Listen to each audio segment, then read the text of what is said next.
Esta é a história do dia da Rádio Observador. Keir Starmer vai travar a violência no Reino Unido?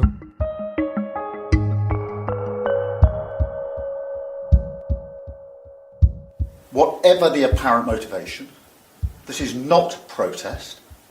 It is pure violence, and we will not tolerate attacks on mosques or our Muslim communities.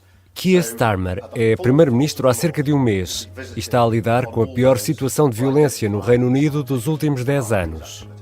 Protestos anti-imigração, um pouco por todo o país, explotados por um ato deslocado ainda não esclarecido e que resultou na morte de 3 crianças, uma das quais portuguesa. Que situação é esta? Como chegámos aqui e o que vai o governo trabalhista fazer? São perguntas para a conversa com a jornalista Mariana Marques Tiago, do Observador.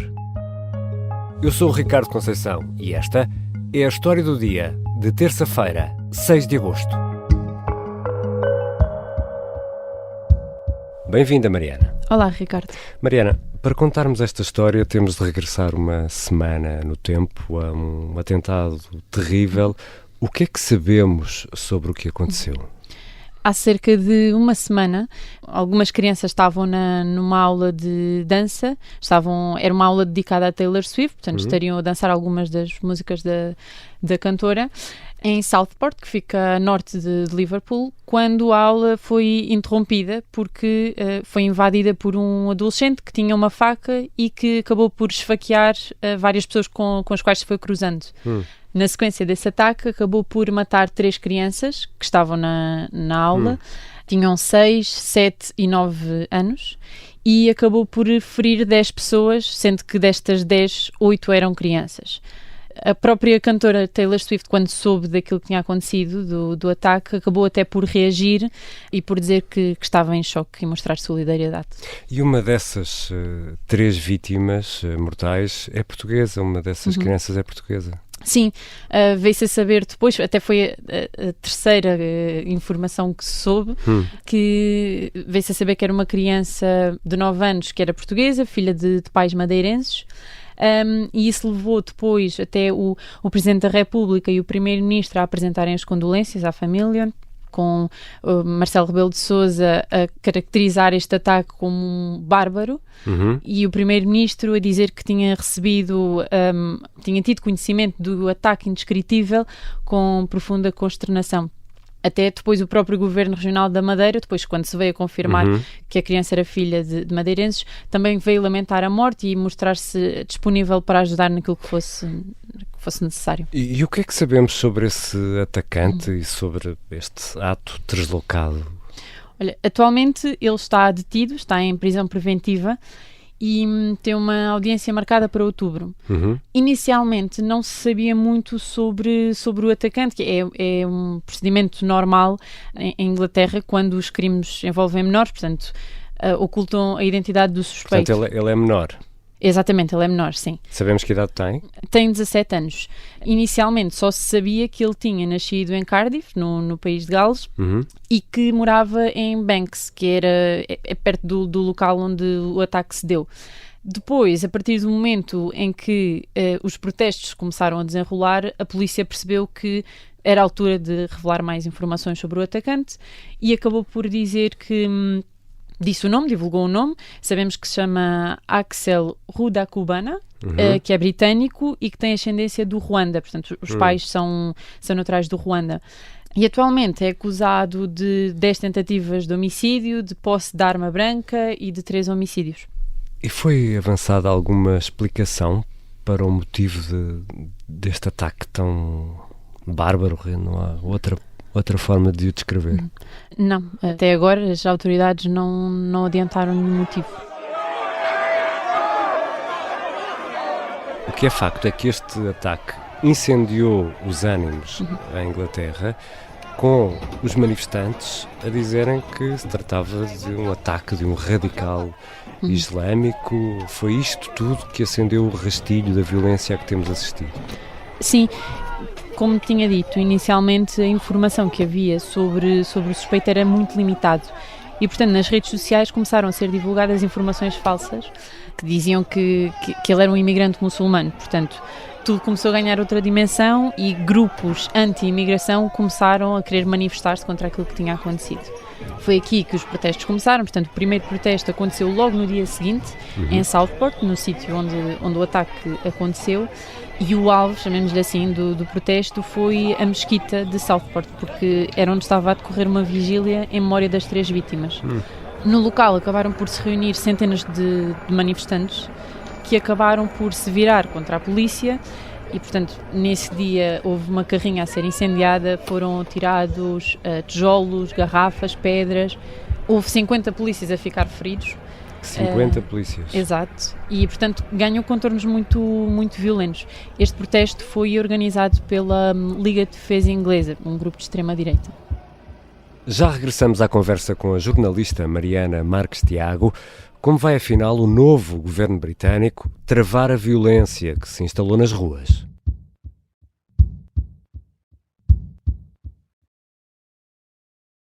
Estamos de regresso à conversa com a jornalista Mariana Marques Tiago sobre a situação que se está a viver atualmente no Reino Unido.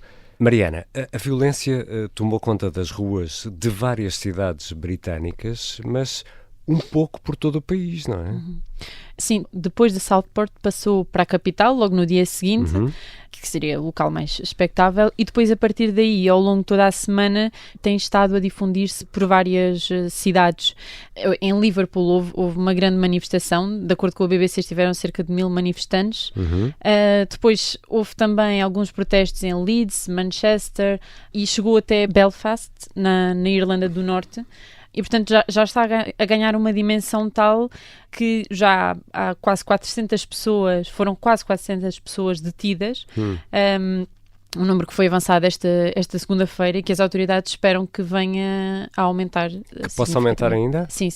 E quem tem sido o alvo preferencial destes manifestantes, que são manifestantes anti-imigração, não é? Exatamente. Pronto, logo o primeiro alvo foi a mesquita, pelo motivo mais óbvio, não é? E a partir daí, e se calhar salto aqui para domingo, porque foi um dia que marcou muito os protestos que se registaram ao longo desta semana, porque os manifestantes tinham como alvo 2 hotéis da cadeia Holiday Inn. E porquê?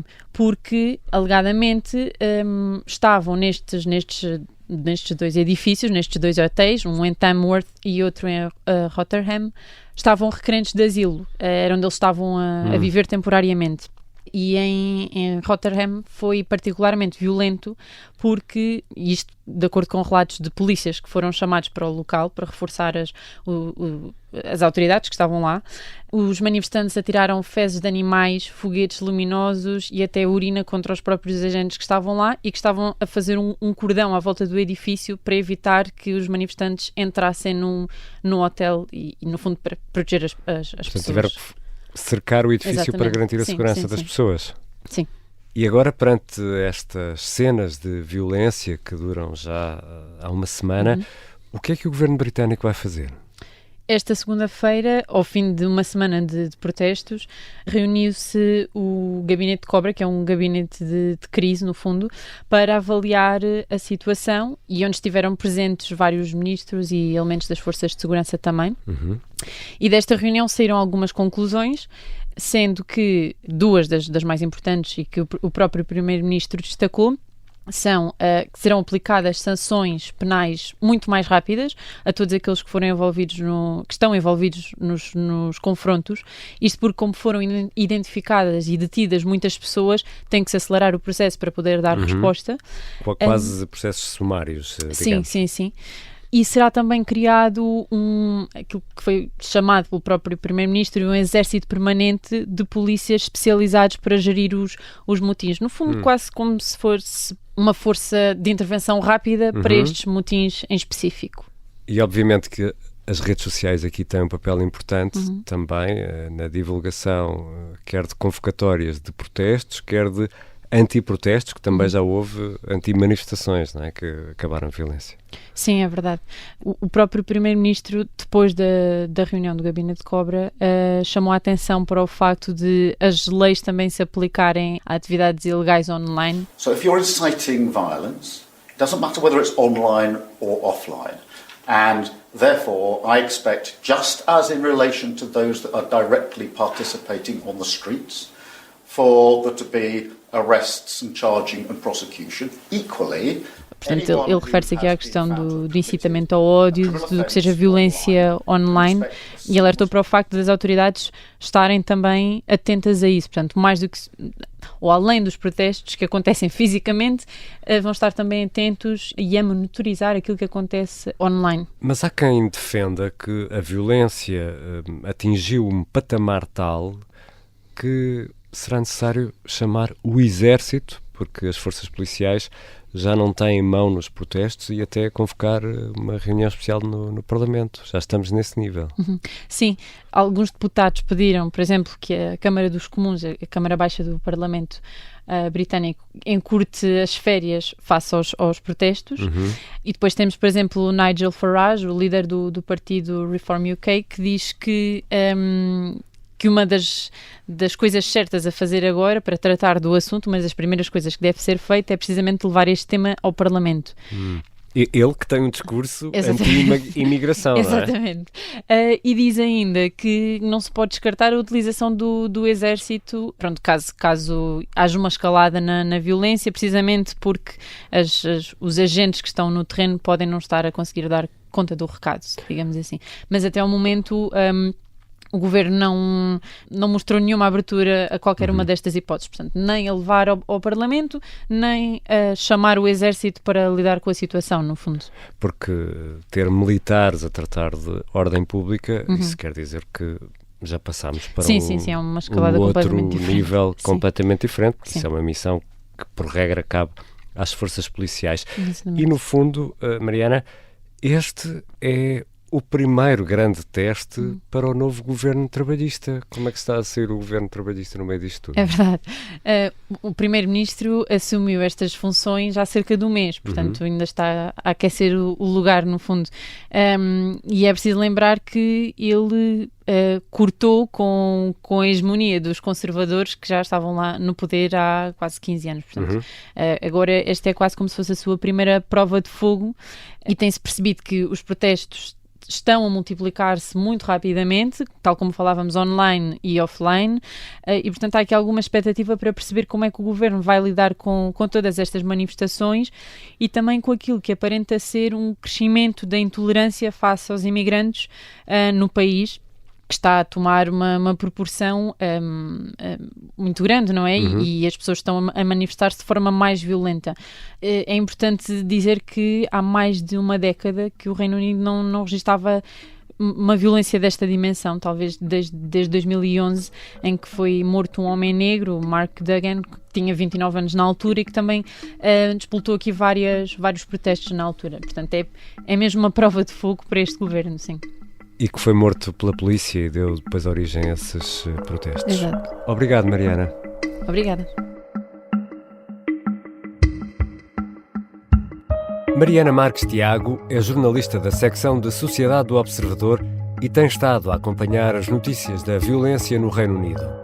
Esta foi a História do Dia. E se habitualmente ouve a História do Dia, por que não seguir a História do Dia? É muito fácil, basta clicar onde diz seguir na aplicação que habitualmente utiliza para ouvir podcasts. Para nós faz toda a diferença e desde já muito obrigado. A sonoplastia é da Beatriz Martel Garcia, a música do genérico do João Ribeiro. Eu sou o Ricardo Conceição. Até amanhã e boas férias.